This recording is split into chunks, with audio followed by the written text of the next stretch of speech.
Amém, amém. Boa noite de novo, né? A paz do Senhor Jesus. Amém? Vocês estão felizes? Que bom, né? A gente poder estar aqui de novo, esse climinha agradável. Hoje a igreja está um tanto quanto vazia, por várias situações, né? O pastor Fabrício já falou aqui, tem algumas pessoas que a gente sabe que estão doentes, uns estão gripados, outros eu sei que estão com diarreia, outros estão com Covid. E aí, hoje também teve concurso da prefeitura, né? Quem participou do concurso aí? Levanta a mão aí. Aí, a galera. Tá vendo? Ó? E tem outro pessoal que às vezes, né? Tá mais cansadinho. Né? Estão mais cansadinhos aí, não vem no culto, né? Mas, glória a Deus, né? Esse pessoal pagou um preço, estudou muito. E nós oramos por vocês hoje. Eu creio que teve mais pessoas. A gente viu uma movimentação. E que você possa confiar em Deus e saber que Ele é aquele que está no controle de tudo na sua vida. Nada vai fugir, tá? Se você estudou, se dedicou, se Ele tiver um propósito, Ele vai colocar você lá dentro. Se não tiver, a vontade de Deus é boa, perfeita e agradável. Amém? Pastor Joel também não está muito bem, né? Está recuperando em casa. Pastor Edson, pastor Ivani estão em Ribas. Não sei se eles estão nos vendo lá. Um abraço para todos vocês que estão acompanhando a nossa transmissão aí. Que Deus abençoe a cada um. Amém? Eu queria pedir para você abrir a sua Bíblia aí no Evangelho de Mateus, capítulo 2. Nós vamos ler aí do verso 1 ao 12. O pastor Fabrício falou também do Inácio, né? Que bom, hein, Inácio? Seja bem-vindo aí. Quanto tempo, hein? Bom, né? E a gente vai se encontrando e a família aumentou, né? Uns engordaram, outros emagreceram, né? Mas tá bom, glória a Deus, Deus é bom. Sejam bem-vindos, vocês estão nos visitando aí. Mateus 2, 1 a 12. Se você puder ficar de pé, nós vamos fazer a leitura desse texto. Eu vou ler na versão NTLH, a nova tradução da linguagem de hoje. Diz assim: Jesus nasceu na cidade de Belém, na região da Judeia, quando Herodes era rei da terra de Israel. Nesse tempo, alguns homens que estudavam as estrelas vieram do Oriente e chegaram a Jerusalém. Eles perguntaram: onde está o menino que nasceu para ser o rei dos judeus? Nós vimos a estrela dele no Oriente e viemos adorá-lo. Quando o rei Herodes soube disso, ficou muito preocupado. E todo o povo de Israel também ficou. Então Herodes reuniu os chefes dos sacerdotes e os mestres da lei e perguntou: onde devia nascer o Messias? Eles responderam: na cidade de Belém, na região da Judeia, pois o profeta escreveu o seguinte: você, Belém, da terra de Judá, de modo nenhum é a menor entre as principais cidades de Judá. Pois de você sairá o líder que guiará o meu povo de Israel. Então Herodes chamou os visitantes do Oriente para uma reunião secreta e perguntou qual o tempo exato em que a estrela havia aparecido. E eles disseram, depois os mandou a Belém com a seguinte ordem: vão e procurem informações bem certas sobre o menino. E quando o encontrarem, me avisem, para eu também ir adorá-lo. Depois de receberem a ordem do rei, os visitantes foram embora. No caminho, viram a estrela, a mesma que tinham visto no Oriente.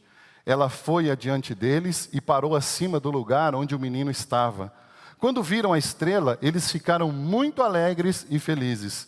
Entraram na casa e encontraram o menino com Maria, a sua mãe.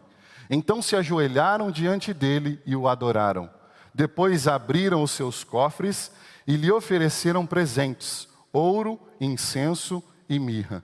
E num sonho, Deus os avisou que não voltassem para falar com Herodes. Por isso, voltaram para a sua terra por outro caminho. Amém? Antes de nós orarmos, eu queria só pedir se puder trazer uma água para mim, por favor. Coloca a sua Bíblia no banco aí e vamos orar. Amém? Feche os seus olhos. Pai querido, mais uma vez na Tua presença, nós Te louvamos, Te bendizemos, Te adoramos. Nós declaramos, ó Deus, a tua grandeza, a tua soberania, que só tu és Deus, só tu és todo-poderoso, e nós cremos, baseados na tua promessa, no registro da santa palavra do Senhor, ó Pai, que o Senhor se faz presente neste lugar. Aqui está reunida a tua igreja. Por isso, Pai, nesta hora nós clamamos. Não existe razão de estarmos aqui se o Senhor não estiver. Então esteja conosco, cumprindo a tua promessa, cumprindo, ó Deus, a tua palavra, e mudando o nosso coração, e que nós saiamos daqui, Senhor, diferentes de como entramos, mas cheios, completos da tua presença, Pai. Ajuda-nos nesta hora, através da ministração da tua palavra, Pai.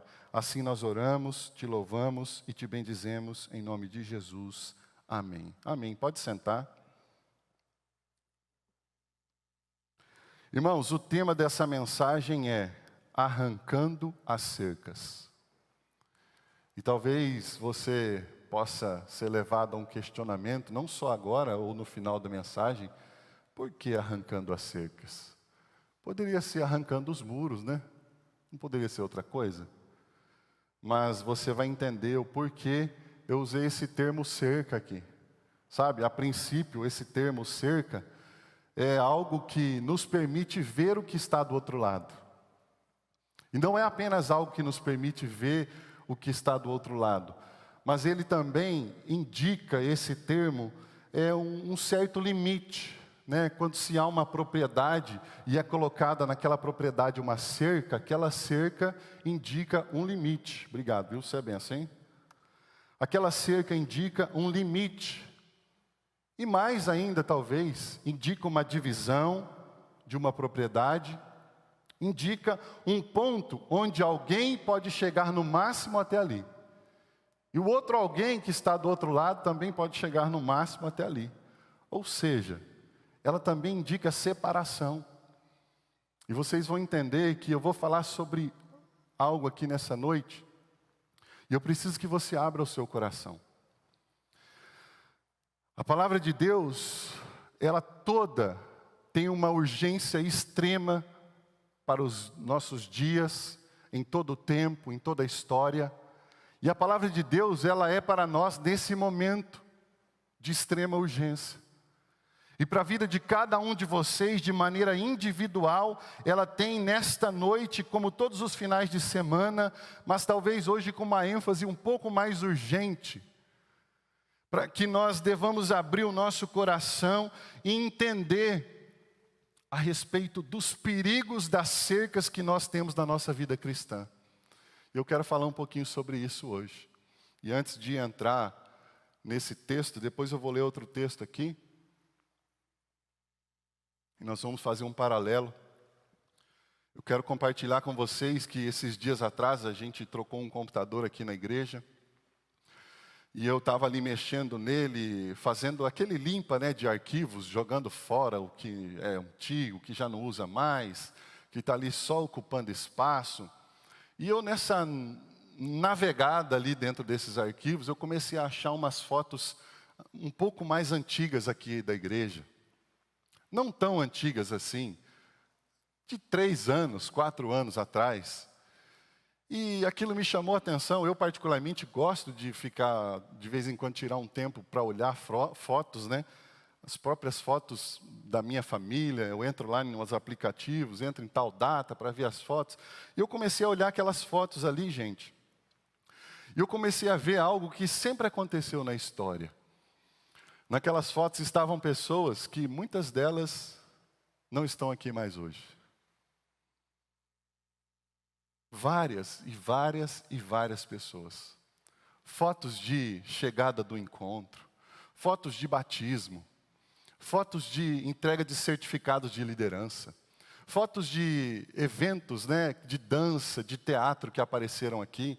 E a gente vai identificando as pessoas que naquele tempo estavam aqui e hoje não estão mais. E antes de continuar essa historinha a respeito dessas pessoas que estavam aqui e hoje não estão mais, eu quero ler o outro texto que eu vou fazer um paralelo nessa noite, que é Mateus 24, do verso 3 ao 14. Aqui do verso 1 ao 14, do verso 1 ao 3, ele vai falar aqui palavras de Jesus um pouco a respeito do sistema atrativo deste mundo. Aquele sistema que enche os nossos olhos, e o texto diz assim a partir do verso 1 de Mateus 24. Jesus saiu do pátio do templo, interessante que templo esse suntuoso, um templo que foi restaurado ou teve a ajuda do conhecido e chamado o grande rei Herodes. Um templo revestido de mármore branca que parecia uma montanha em tempo de neve. Mármore polido, a coisa mais linda, né? Há quem diz aí que quem não viu o templo de Herodes não conheceu uma obra majestosa de construção. E Jesus saindo daquele templo, continuando o versículo 1, ele fala assim, ó, e quando já estava indo embora, os seus discípulos chegaram perto dele e chamaram a sua atenção para os edifícios do templo. Então ele disse, vocês estão vendo tudo isso? Pois eu afirmo a vocês que isto é verdade. Aqui não ficará uma pedra em cima da outra. Tudo será destruído. Jesus estava sentado no Monte das Oliveiras, então os discípulos chegaram perto dele e lhe perguntaram em particular, conte para nós, quando é que isso vai acontecer? Que sinal haverá para mostrar que chegou o tempo de o Senhor voltar e de tudo acabar? Aqui a gente vê, como eu falei, essa exposição desse mundo atrativo. E o que Jesus está falando a respeito dos atrativos desse mundo? Da suntuosidade, da beleza meramente exterior, aquilo que quando chega aos seus olhos mexe no seu coração, aquilo que quando chega aos seus olhos faz o seu coração acelerar, aquilo que é aparente aos olhos. Jesus está falando, olha, eu digo isto e é verdade, não ficará pedra sobre pedra, tudo isso será destruído. Eu estou fazendo essa aplicação aqui a este mundo. Jesus estava falando sobre o templo, né? Sobre a destruição daquele templo, obra das mãos de Herodes, do seu governo, daquilo que ele apoiou. A partir do verso 4, a gente vai ver um pouquinho também a respeito do fim dos tempos. Jesus respondeu, tomem cuidado para que ninguém engane vocês. Porque muitos vão aparecer fingindo ser eu e dizendo, eu sou o Messias. E enganarão muitas pessoas. Preste atenção nesses versículos. Faça um comparativo em relação aos nossos dias, ao nosso tempo, a nossa breve história após a ressurreição e ascensão de Jesus. Olha aí o verso 6. Não tenham medo quando ouvirem o barulho de batalhas ou notícias de guerras. Tudo isso vai acontecer, mas ainda não será o fim. Uma nação vai guerrear contra outra, e um país atacará outro, em vários lugares. Olha só, guerras, a gente não tem visto isso não, né? A história não mostra isso, né? O cumprimento das palavras de Jesus. Em vários lugares haverá falta de alimentos. Tem falta de alimento?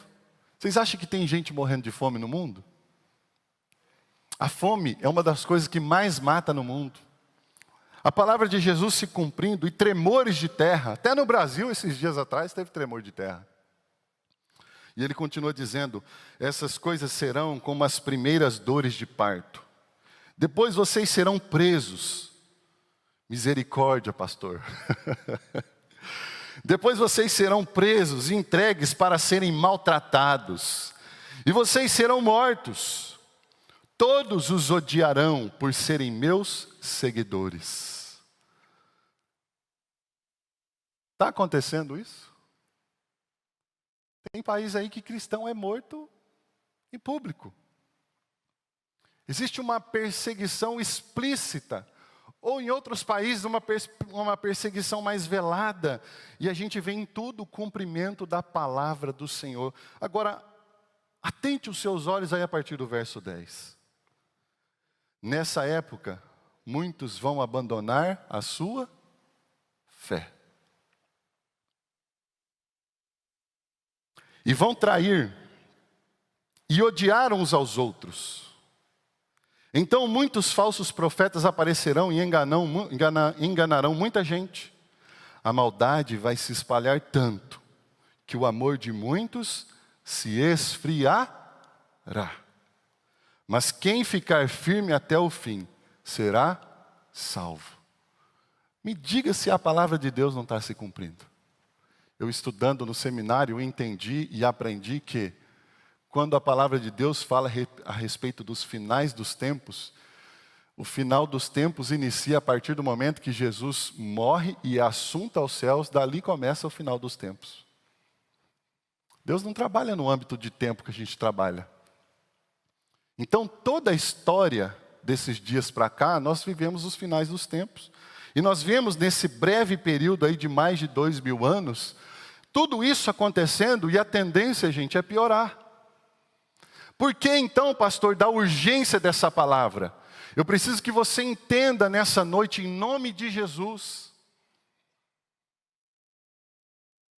que é necessário que nós, como cristãos, removamos algumas cercas da nossa vida.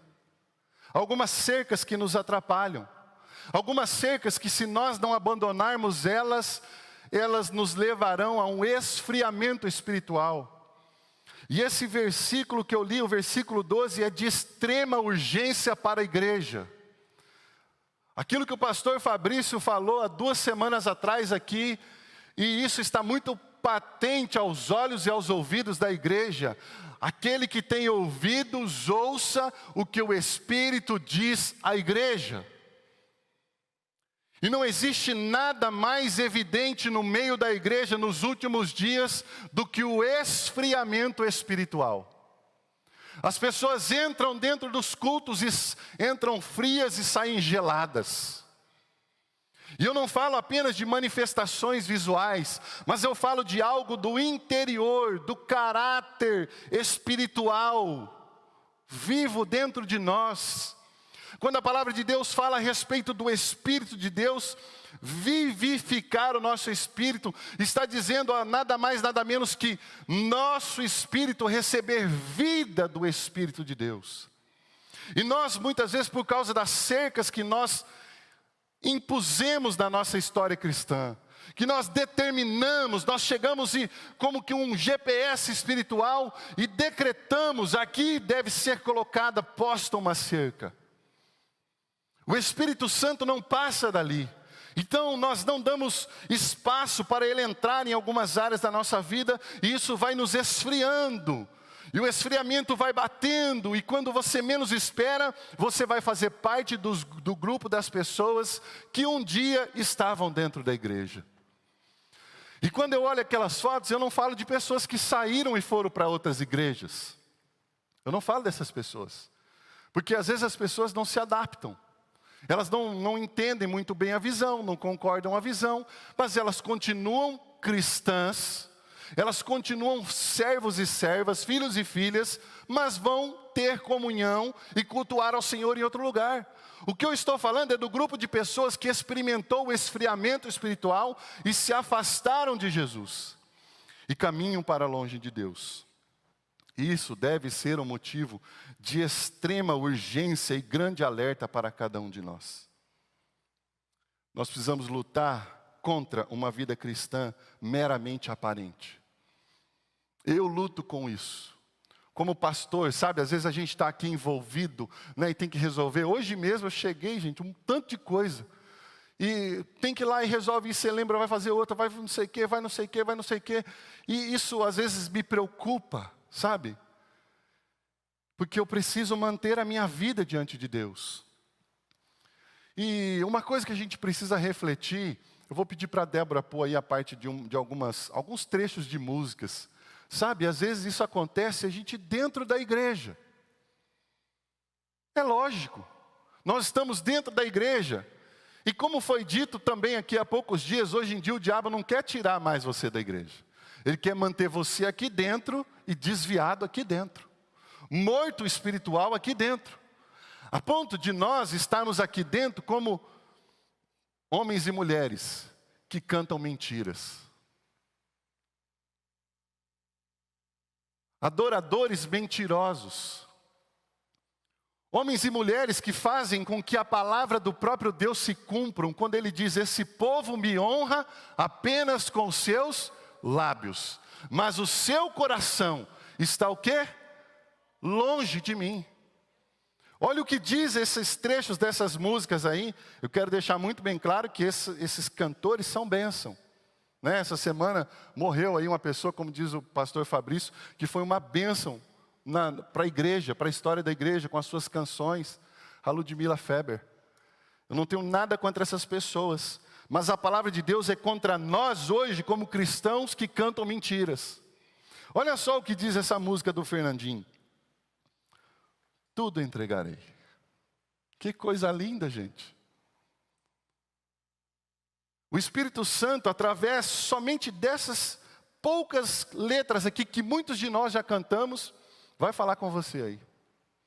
Nós levantamos as nossas mãos, fechamos os nossos olhos e cantamos. Eu não vou cantar, tá? Estou guardando as minhas energias.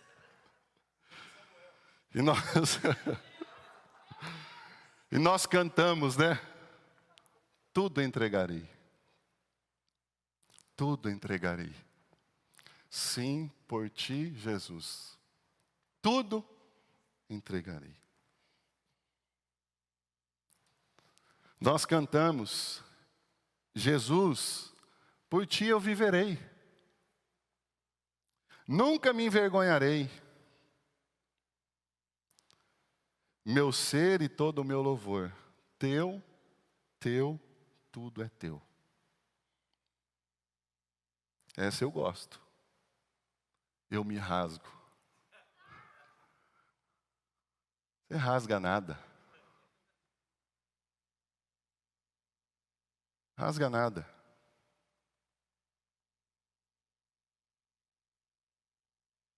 Eu me rasgo por inteiro. Faço tudo. Mas vem novamente.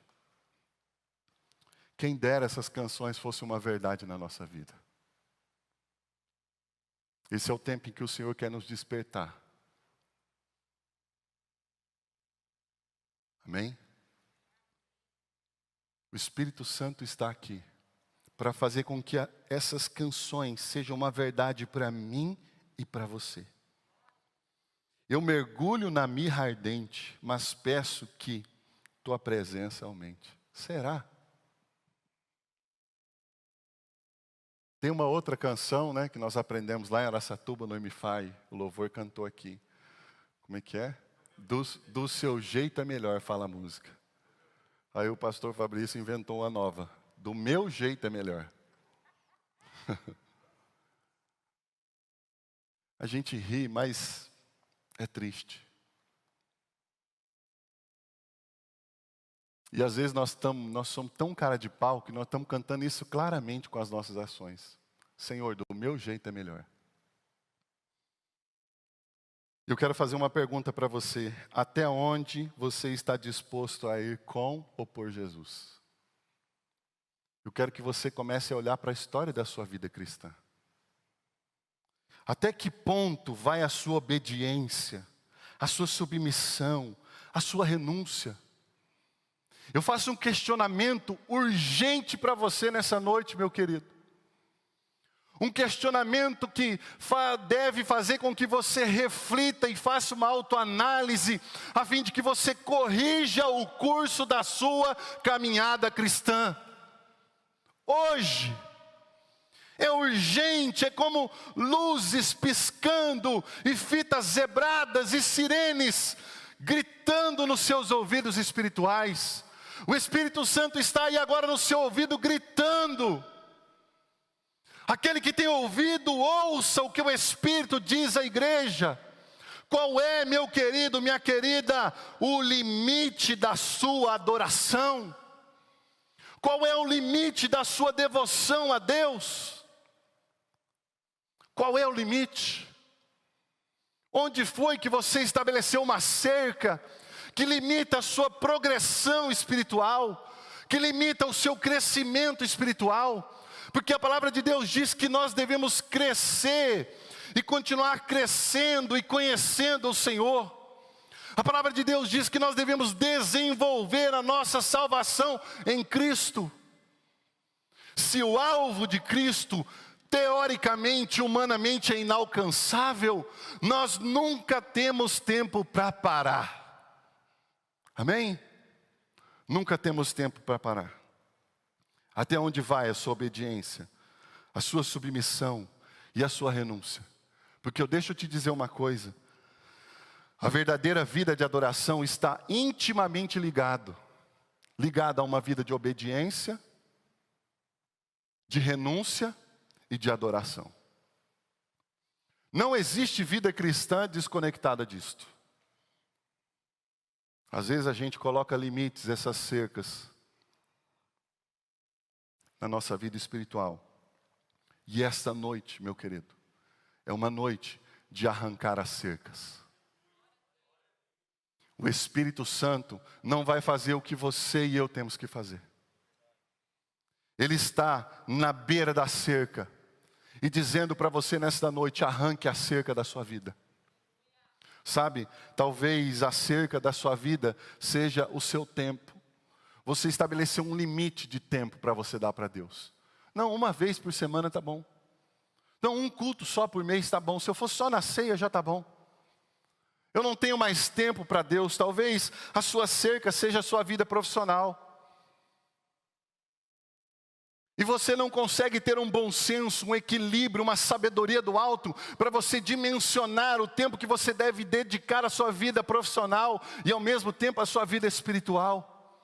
Homens e mulheres que trabalham quase que 24 horas por dia, porque desejam tanto uma promoção, porque desejam tanto uma faculdade. Não existe nada de errado nisso. O que está errado é nós não termos de Deus uma sabedoria para dimensionarmos isso na balança do Espírito Santo. Talvez a cerca da sua vida seja os seus sonhos, os seus planos, porque do meu jeito é melhor. Talvez, meu querido, minha querida, a cerca da sua vida que você colocou seja o seu dinheiro. E você não está disposto a trazer o dízimo e a oferta e a cumprir o mandamento do Senhor, porque você colocou uma cerca. Eu vou até aqui. A palavra de Deus fala sobre a 10ª parte, mas eu vou dar a primeira parte apenas. Eu vou dar só 1%. A sua cerca está ali. Talvez a sua cerca seja o seu status, o seu poder. Você não pode abrir mão do seu status. Como os mestres da lei nos tempos de Jesus. Eu assistindo uma série, The Chosen, um homem chamado Nicodemos, e eu achei legal uma cena lá, onde Jesus está para partir com seus discípulos, depois de ter tido uma conversa com Nicodemos, onde Jesus fala para Nicodemos: importa-vos nascer de novo. Aquele que não nascer da água do Espírito, não é filho de Deus. E tem uma cena lá que aparece uma palavra de Jesus lá, fala assim: Nicodemos, você chegou tão perto. Quantos de nós estamos na beira da cerca, tão perto, de ver, de usufruir, né? A cerca, como eu disse no início, ela permite com que eu veja do outro lado. E às vezes eu estou vendo as outras pessoas usufruírem, e viverem o sobrenatural, e viverem algo glorioso de Deus, mas eu apenas vejo através da cerca. Eu não passo para o lado de lá, porque eu estabeleci um limite. Eu não posso, como Nicodemos, abrir mão do meu status religioso, do meu status de poder político. Eu não posso, para viver uma vida cristã genuína. Talvez a cerca que está na sua vida foi posta no que diz respeito aos seus bens. O seu ego, o seu orgulho, a sua soberba. Talvez existe uma cerca na sua vida que é um pecado de estimação. Está ali, você fala, o Espírito Santo não pode entrar ali para te curar, para te libertar, para fazer uma obra gloriosa na sua vida. Porque existe essa cerca lá.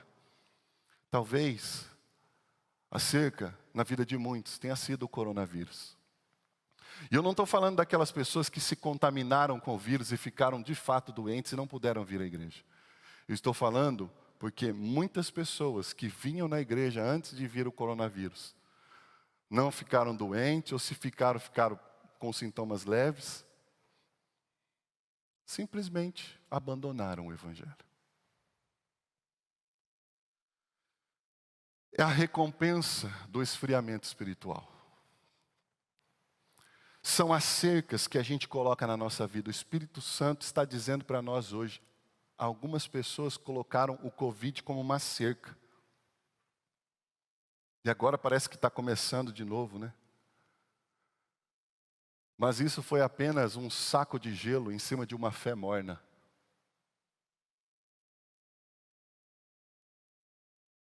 Por isso a urgência de nós buscarmos um avivamento. Nós necessitamos de avivamento.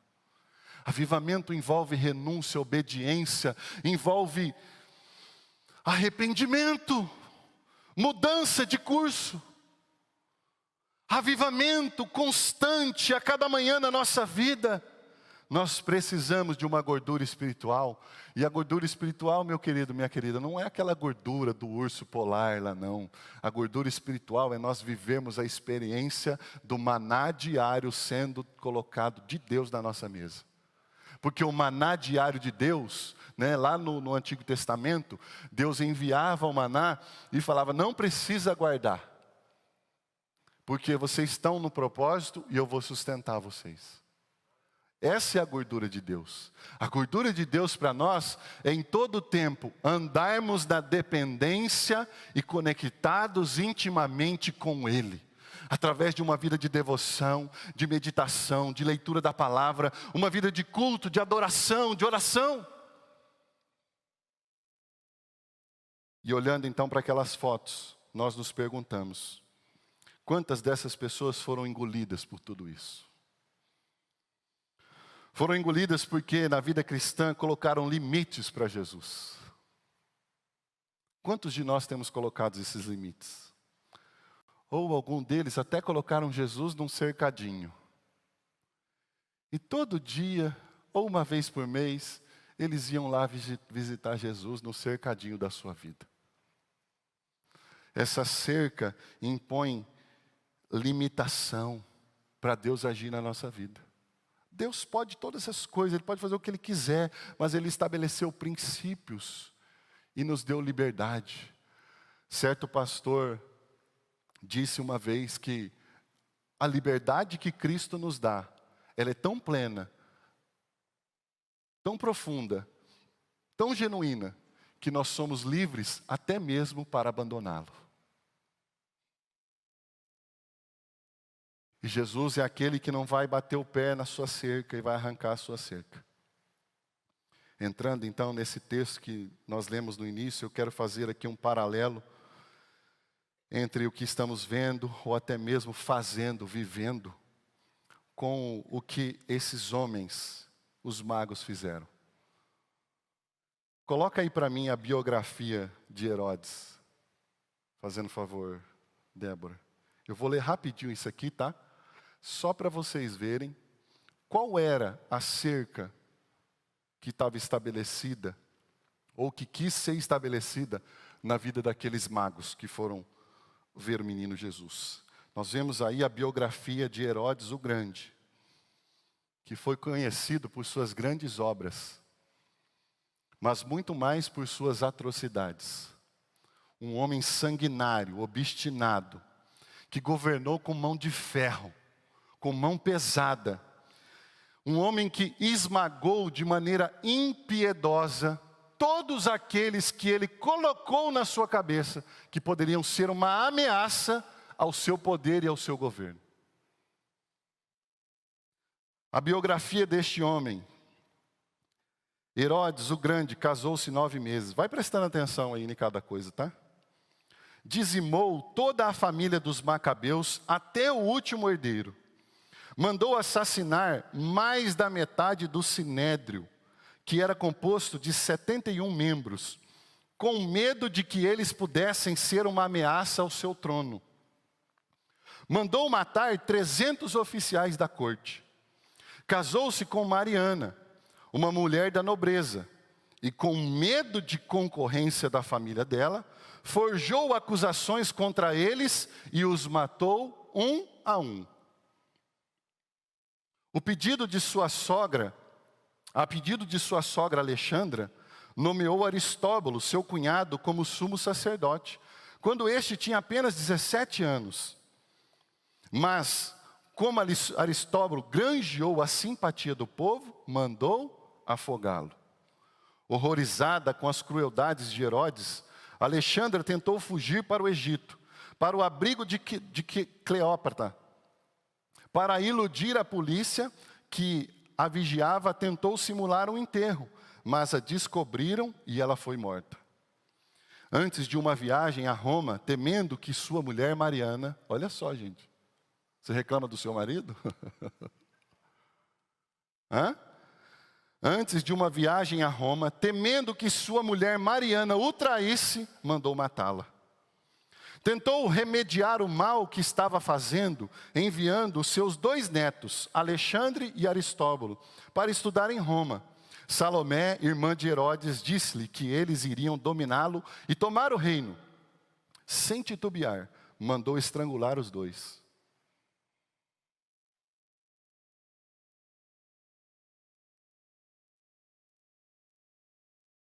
Cadê o trem? Perdi aqui.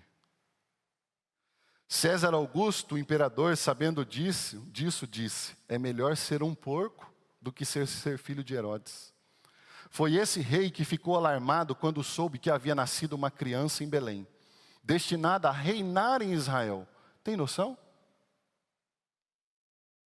Destinada a reinar em Israel. E por isso mandou matar todas as crianças de Belém.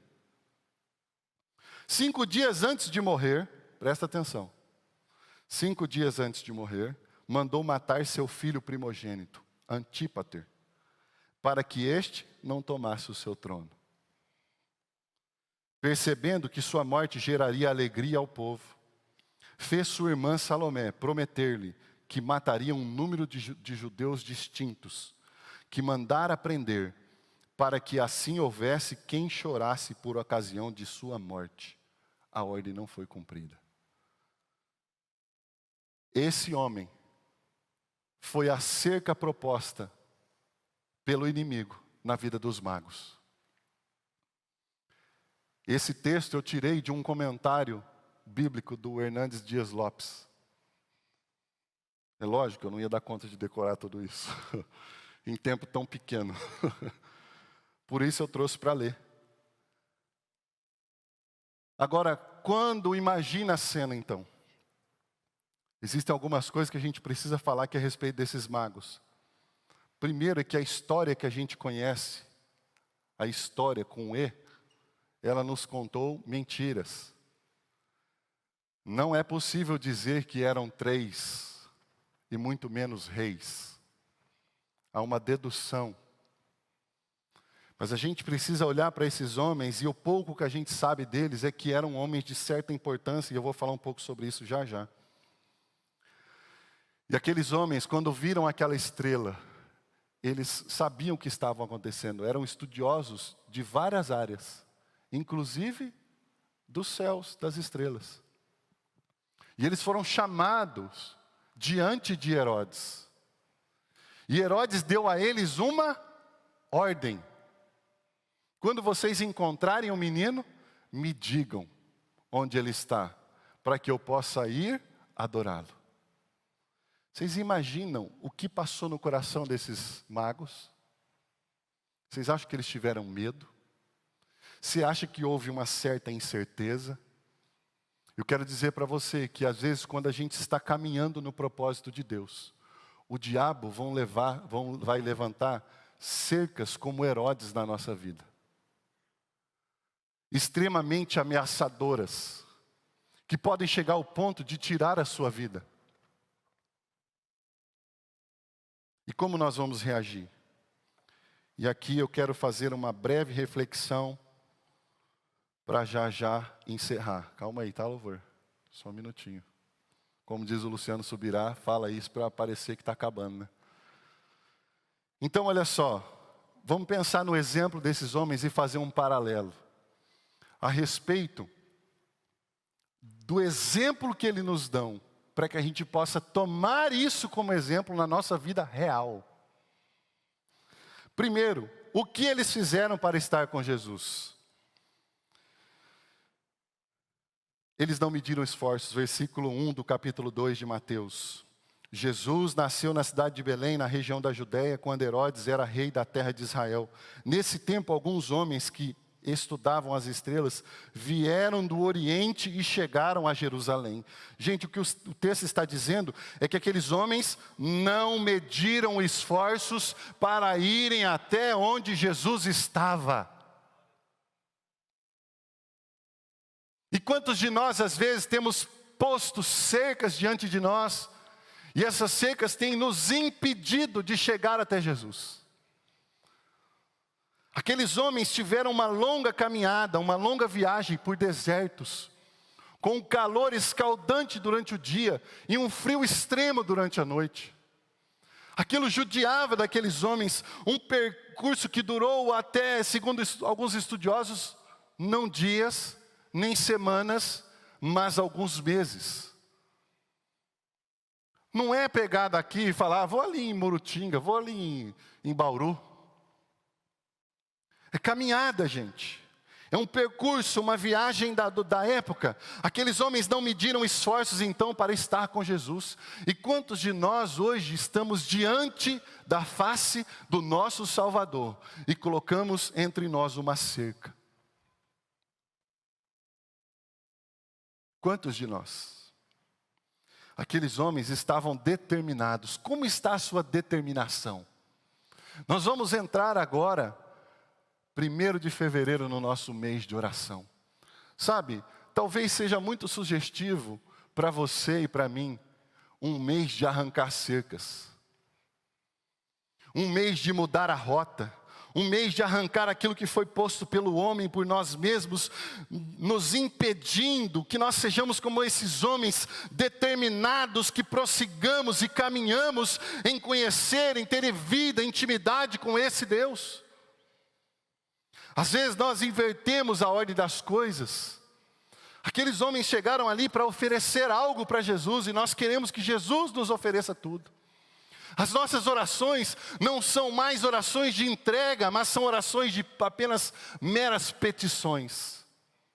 Como diz o provérbio das 2 filhas, me dá, me dá. Me dá, me dá. E nós caminhamos por dias onde cada dia mais a frieza toma conta de nós, porque nós já não estamos mais dispostos a arrancar cercas, a estarmos determinados a sairmos da caminhada que pode durar meses ou anos em direção ao propósito de Deus para mim e para a sua vida. Nós estamos no tempo do imediatismo, onde eu clico e as coisas acontecem. Onde já não se paga mais um preço por experimentar o cumprimento das promessas de Deus na nossa vida. Para que isso seja uma realidade, nós precisamos aprender a nos entregar, a sermos como presente nas mãos do Senhor, a oferecer o nosso coração como presente. Nós precisamos entender a necessidade de que é melhor dar do que receber. O Salmo 119, 10 e 11 fala assim: de todo o coração te busquei. O mês de oração é um mês de intensificar a nossa comunhão com Deus. E o Espírito Santo, não sou eu tenho convicção, eu não tenho um pingo de dúvida de que o Espírito Santo está nos convocando para arrancarmos cercas e nos permitir ser visitados por Ele. E não apenas sermos visitados por Ele, mas que haja uma predisposição de todo o coração.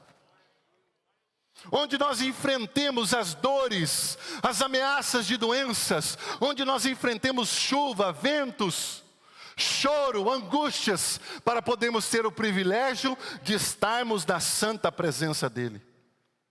Ainda no texto do salmista ele fala: não me deixes fugir aos teus mandamentos.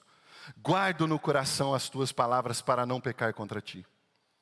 Aqueles homens, eles não apenas não mediram esforços, mas eles foram também perseverantes. O verso 2:9 fala: depois de receberem a ordem do rei, os visitantes foram embora. No caminho viram a estrela, e eles falaram: vamos atrás da estrela.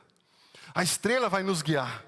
E eles foram perseverantes diante das ameaças, diante do perigo de morte, diante do perigo de terem o seu pescoço cortado e a sua cabeça arrancada, diante do perigo de serem como exemplo de vergonha diante de todos nas mãos do rei Herodes.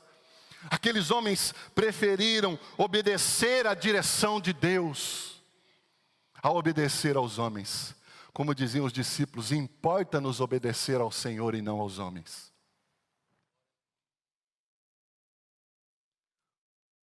Os magos viram como a cidade havia ficado transtornada. O verso 3 fala sobre isso. Pois sabiam que Herodes era um louco, um lunático. Marcos 13:13 diz assim: sereis odiados de todos por causa do meu nome. Aquele, porém, que perseverar até o fim. Lembra das fotos? Depois nós vamos fazer uma foto.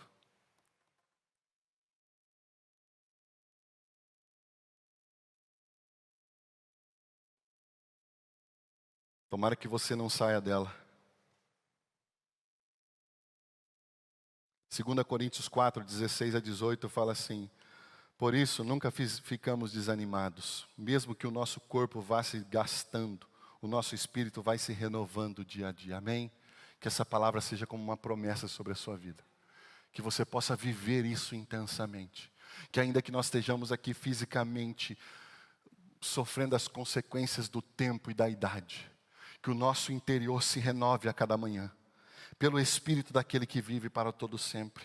Ainda em 2 Coríntios 4:17 ele fala assim: e essa pequena e passageira aflição que sofremos vai nos trazer uma glória enorme e eterna, muito maior do que o sofrimento. Porque nós não prestamos atenção nas coisas que se veem, mas das que se não veem.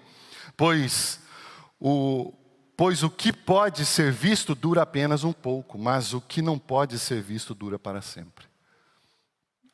Então isso é aquilo que aqueles homens fizeram para estar com Jesus. Eles não mediram esforços e foram perseverantes. E por último, o louvor pode subir aqui, por favor. O que aqueles homens fizeram quando encontraram Jesus. O verso 2a, presta atenção nisso. Quando você sair da sua casa, você fala: eu vou lá no El Shaddai, eu vou prestar um culto ao Senhor. Lembre-se desse versículo 10. Quando viram a estrela, eles ficaram muito alegres e felizes. A estrela que indicava onde o filho de Davi estava. Onde o Filho de Deus estava. Onde o Verbo encarnado se manifestou e veio a essa terra. Enquanto Jesus era odiado por Herodes e desprezado pelas autoridades religiosas, havia por parte das autoridades religiosas indiferenças. Enquanto isso era para eles, para os magos, Jesus era o motivo da sua maior alegria. O Salmo 28:7, na versão NVI, fala assim: o Senhor é a minha força e o meu escudo, nele o meu coração confia, e dele recebo ajuda, meu coração exulta de alegria. O meu coração transborda de alegria, e com o meu cântico lhe darei graças. Sabe, que Jesus seja para você como aqueles sinais e o encontro com Ele foi para aqueles magos. Por que é que você está tão triste?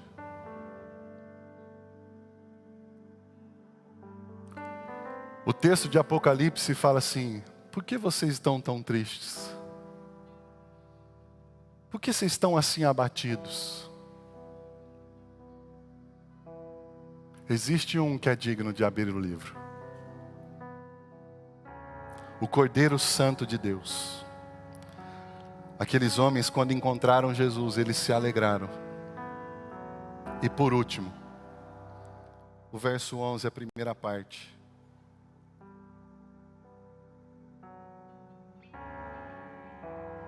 Um pouquinho do verso 10, depois o 11, ele fala assim, ó, quando viram a estrela. E no verso 11 fala assim, ó, entraram na casa e encontraram o... Encontraram quem? E com quem que ele estava? Com Maria, a sua mãe. Então se ajoelharam diante de Maria? Eles se ajoelharam diante da estrela? Eles se ajoelharam diante daquele que é o único, digno de receber nosso louvor, a nossa adoração e o nosso prostrar, chamado Jesus Cristo. Ele é a estrela da manhã. Ele é o pão vivo que desceu do céu. Ele é a água que mata a nossa sede.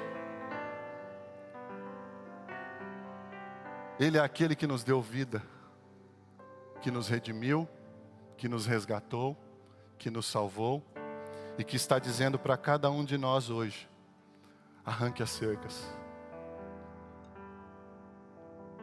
Eles adoraram o Criador. Esse texto no original significa ajoelhar-se e tocar com a testa no chão. Uma atitude de rendição, sabe? Sobre aqueles magos, como eu disse, né? Eles eram de uma distinta classe de sacerdotes e eruditos babilônicos. Eram estudiosos de várias áreas. Eram convocados como conselheiros das autoridades. Eles não eram qualquer um não, gente. E eles abriram mão de toda a sua potencialidade, o seu status, toda a sua externalidade meramente humana, e se renderam daquele que é o Deus da história. E se renderam daquele que governa com cetro de justiça. Eles não se curvaram diante dos homens, diante de Herodes, do seu poder e das suas ameaças. Eles se curvaram diante daquele que veio destinado a morrer para nos salvar. Esses homens, por mais importantes que eles fossem, eles escolheram se curvar diante do Senhor. Filipenses 2, 9 a 11 fala assim, pelo que também Deus o exaltou sobremaneira, e lhe deu um nome que está acima de todo nome, para que ao nome de Jesus se dobre todo o joelho, nos céus, na terra e debaixo da terra. E toda língua confesse que Jesus Cristo é Senhor, para a glória de Deus Pai. Eu vi um pastor dizendo que Jesus só é odiado porque Ele está vivo. Ninguém odeia quem está morto. Os Herodes não são mais odiados, eles já morreram. Os faraós já não são mais odiados, eles já morreram. Os Césares, os governantes da história, todos eles sucumbiram à determinação da palavra. E como diz o autor Max Lucado, Herodes tinha razão, gente. Sabia?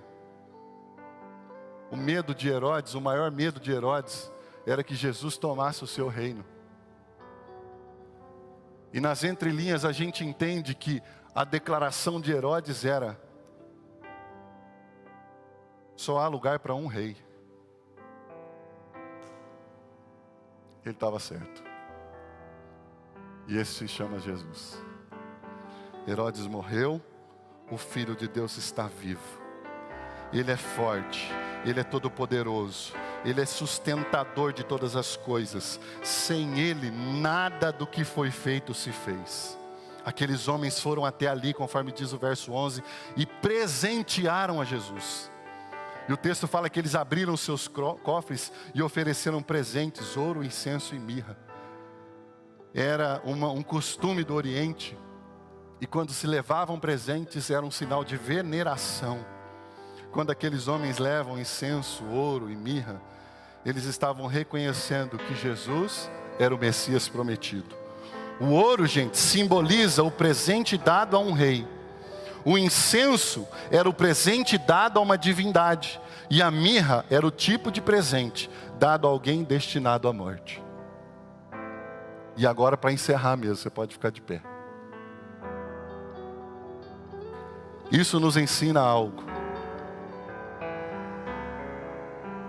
Sabe o que essa breve mensagem me ensina? Que Jesus é o Rei dos Reis. O presentearam com ouro. Ele é o Verbo eterno, divino, que se esvaziou de toda a sua glória e se vestiu de pele humana, estando destinado à morte. Habitou no nosso meio. Nós precisamos, hoje, começar a arrancar as cercas que nos limitam a viver uma vida profunda com Deus. A Ele a honra, a Ele a glória, a Ele o louvor, o domínio para todo sempre. Amém. Coloca a sua mão no seu coração.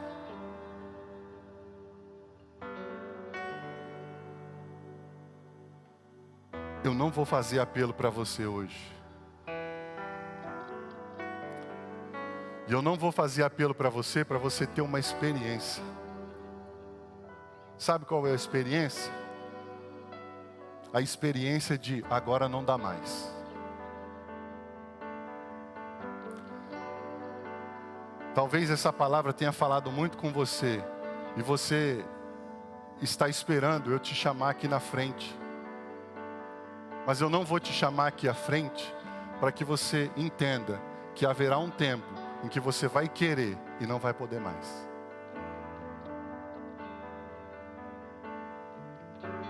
Vamos orar? Deus querido, nós nos colocamos na Tua presença.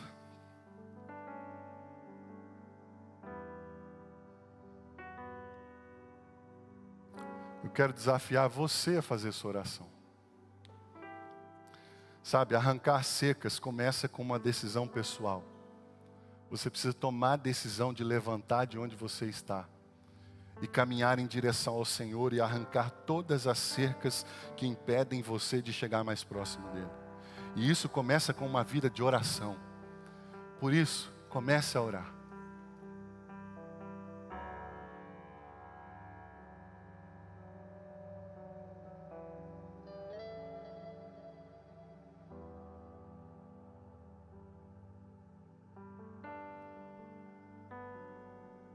Senhor, em nome de Jesus.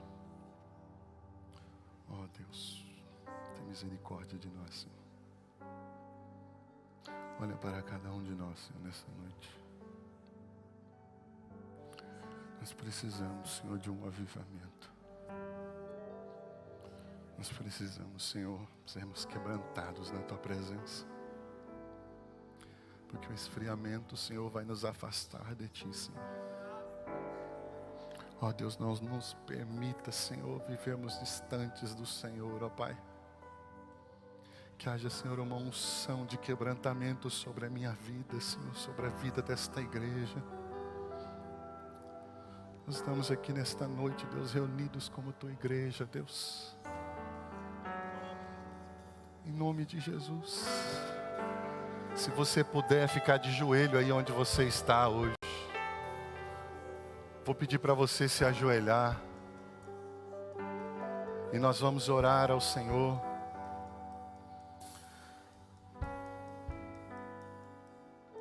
Ó Senhor, nesta noite, nós reconhecemos, Deus, a Tua grandeza. Nós reconhecemos, ó Deus, a Tua soberania. Nós sabemos, Senhor, que Tu és o Deus Todo-Poderoso. E Deus, quando nós começamos a receber a revelação de quem o Senhor é, nós nos sentimos tão indignos, tão pequenos, tão falhos. porque a Tua palavra, Senhor, revela a Tua grandeza, o Teu poder, a Tua majestade. A Tua palavra diz, ó Deus, que Tu és o Deus da eternidade. Ó Senhor, incute na nossa cabeça, no nosso coração, o desejo de servir mais ao Senhor, ó Pai. Ó Deus, nos ajuda. Ó Senhor, quantos de nós estamos aqui nesta noite fracos, debilitados espiritualmente. Nós não conseguimos abrir a nossa boca, o nosso espírito está desfalecido. E muitos de nós talvez nos sintamos envergonhados nesta hora. Ó Deus, derrama sobre nós consciência profunda de pecado. Espírito Santo, incomoda-nos nesta noite, para que, ó Deus, mandemos embora toda frieza espiritual, toda cerca, Deus, estabelecida por uma vida de pecado. Porque a Tua palavra diz, Senhor, que o pecado faz separação entre nós e o nosso Deus. Ó Espírito Santo, nós clamamos, ó Espírito vivo, Espírito eterno, sopra sobre esta igreja, sopra sobre a vida de cada um aqui nesta noite. Ó Deus, aqueles que estão em casa, aqueles que estão doentes, aqueles que estão viajando, aqueles, ó Deus, que por algum motivo ou outro não estão aqui hoje. Ó Deus, nós clamamos como aquele cego, filho de Davi. Oh, filho de Davi, tem misericórdia de nós. Filho de Davi, tem misericórdia de nós. Nós queremos ser como aquela mulher no meio da multidão, Senhor, que de maneira determinada, perseverante, dizia consigo mesmo: se eu apenas tocar na orla das suas vestes. Oh Espírito Santo, quebranta o nosso coração, quebranta o nosso espírito. Ó Senhor, nós estamos, ó Deus, às portas de um mês de consagração. Nós estamos às portas de um início de uma nova caminhada na vida de muitos aqui, eu creio. Ó Deus, e que nesse tempo de oração que nós já começamos hoje, agora, nesse momento, o Senhor, ó Deus, traga convicção de pecado sobre nós. O Senhor traga uma unção de arrependimento, de quebrantamento, desejo, Senhor, por vida nova. Ó Deus, desejo por um avivamento. Ó Senhor, nós refletimos nessa noite e falamos um pouco a respeito da urgência desta mensagem. Senhor, porque se nós não começarmos a removermos as cercas hoje, nós seremos como aquelas pessoas que estavam nas fotos aqui de algum tempo atrás. Ó Senhor, nos mantenha de pé. Senhor, tem misericórdia de nós, Deus. Para onde iremos nós, se só Tu tens as palavras de vida eterna? Ó Deus, como o texto no Antigo Testamento diz, nós só iremos se o Senhor estiver conosco. Senhor, nos perdoa, perdoa o nosso pecado, perdoa, Senhor, todo desejo da carne que nós tenhamos tido. Ó Deus, e nos ajuda, Senhor, através de uma vida de intimidade contigo. Ó Deus, a buscar um renovo.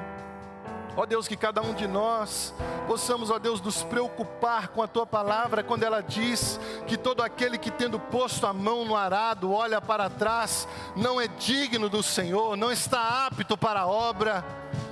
Ó Deus, faz-nos refletir sobre isso, e que nós possamos, ó Deus, não olhar para trás, mas que nós possamos nesta noite levantar os nossos olhos para o alto, e como o texto diz, ó Deus, de onde virá o nosso socorro? O nosso socorro vem do Senhor, que fez o céu e a terra. Perdoa, Deus, essa igreja. Perdoa, Senhor, a minha vida. Perdoa os meus pecados. E aviva-nos, ó Deus, neste tempo. Assim nós oramos e consagramos a nossa vida a Ti. Em nome de Jesus. Amém e amém. Amém. Fique em pé.